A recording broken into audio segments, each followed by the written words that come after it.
बिस्मिल्लाहिर्रहमानिर्रहीम। अस्सलाम वालेकुम। सऊदी इन्फो यूट्यूब चैनल में आपको खुश आमदीद कहते हैं। सऊदी अरब जाने वाले वाया कीनिया तमाम पाकिस्तानियों के लिए एक अहम ख़बर है। मुश्किलात में इजाफ़ा हुआ है। कीनिया गवर्नमेंट की जानिब से एक्शन लिया गया है और उन मुश्किलात का ज़िम्मेदार कौन है, फ़ैसला आपने ख़ुद ही करना है। कीनिया की जानिब से एक फ़ैसिलिटी दी गई थी पाकिस्तानियों को और इसके अलावा बाकी ममालिक को भी कि अगर कोई बंदा सऊदी अरेबिया का सफ़र करना चाह रहा है तो वो कीनिया में 14 दिन स्टे करे और फिर सऊदी अरेबिया के लिए सफ़र करे। लेकिन अभी जो नोटिफिकेशन जारी हुआ है ये कीनिया की जानिब से, ये इसमें सिर्फ पाकिस्तान का ज़िक्र किया गया है। और आप में से बहुत ज़्यादा लोग ये भी कहते हैं कि आप नेगेटिविटी फैलाते हैं या फिर आप पाकिस्तान को बदनाम करने की कोशिश करते हैं। ना तो हम नेगेटिविटी फैलाते हैं और ना हम पाकिस्तान को बदनाम करने की कोशिश करते हैं, बल्कि हम उनको भेजते हैं जो कीनिया में या दुनिया में कहीं भी बैठ के पाकिस्तान को बदनाम करने के लिए ऐसे काम करते हैं। वजूहात क्या थी? वजूहात ये थी जनाबे वाला कि कीनिया में जो इस वक्त पाकिस्तानी मौजूद हैं वो असल में क्वारंटाइन नहीं बल्कि वो वहाँ पर टूरिज़म के लिए शायद पहुँचे हुए हैं।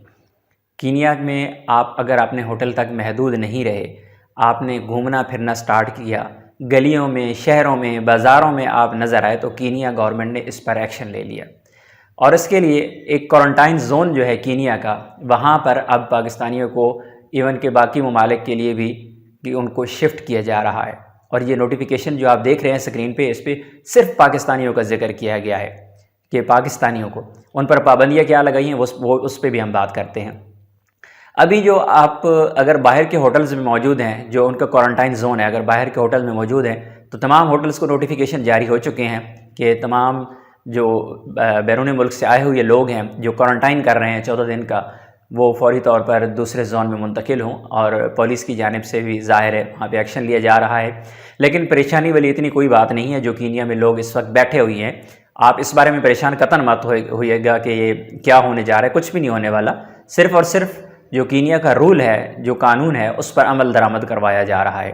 तो इंशाल्लाह आपके 14 दिन पूरे हो जाएंगे, क्वारंटाइन आपका मुकम्मल होगा, उसके बाद इंशाल्लाह आप सऊदी अरेबिया के लिए सफ़र कर पाएंगे। इस नोटिफिकेशन में कहीं भी ऐसी चीज़ का जिक्र नहीं किया गया, लेकिन ये कहा गया है कि उनको फौरी तौर पर क्वारंटाइन जोन में शिफ्ट किया जाए। और दूसरी जानिब जो अहकामात जारी हुए हैं, जो पाकिस्तान हाई कमीशन को एक लेटर इशू किया गया है, उसमें कहा गया है कि कीनिया में जो पाकिस्तानी आए हैं और वो इधर उधर घूमते फिरते नज़र आए, उनकी वजह से कीनिया में अभी जो कोविड-19 के केसेस हैं वो बढ़ना शुरू हुए हैं। तो इस वजह से हम ये एक्शन ले रही हैं। अभी पाकिस्तान से अगर आप कीनिया जा रहे हैं और आप ट्रांजिट वीज़ा के ख्वाहिशमंद हैं तो वो आपको नहीं मिलेगा, उस पर पाबंदी आयद कर दी गई है। और ये स्पेशली पाकिस्तानियों को हाईलाइट करके कहा गया है कि अगर पाकिस्तान से आप कीनिया और कहीं और जाना चाह रहे हैं और ट्रांजिट वीज़ा के ख्वाहिशमंद हैं तो वो वीज़ा आपके लिए अभी बंद कर दिया गया है। अभी सिर्फ़ और सिर्फ एंट्री वीज़ा मिलेगा। अगर आपके पास एंट्री वीज़ा होगा तब ही आपको कीनिया में एंट्री की इजाज़त मिलेगी।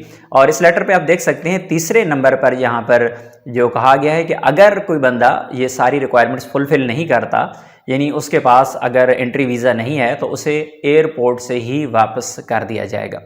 बहरहाल ये पाकिस्तानियों को आज की मेरी एक एज ए पाकिस्तानी आपसे हम्बल रिक्वेस्ट है कि प्लीज़ जहाँ भी रहें अगले मुल्क के कानून का ख्याल रखें, अगले मुल्क का कानून का एहतराम करें, तब ही आपका एहतराम किया जाता है। और ऐसे तमाम अफराद जो कीनिया का वीज़ा लगवा चुके हैं, अगर लगवा चुके हैं तो ठीक है। अगर आपने अभी तक कीनिया का वीज़ा नहीं लगवाया तो बेहतर है कि आप किसी और मुल्क का सफ़र इख्तियार करें, क्योंकि अभी जब इस तरह की ख़बरें आना शुरू हुई हैं तो हो सकता है आने वाले वक्त में फिर प्रॉब्लम्स हो जाएं। आपके पास दूसरे ऑप्शंस मौजूद हैं, लेकिन आप जिस मुल्क से भी सफ़र करें आपने उस मुल्क के कानून का एहतराम ज़रूर करना है ताकि आपका भी एहतराम किया जाए। अपनी दुआ में याद रखिएगा। मिलते हैं नेक्स्ट वीडियो में, तब तक के लिए इजाज़त दीजिए। अल्लाह हाफ़िज़।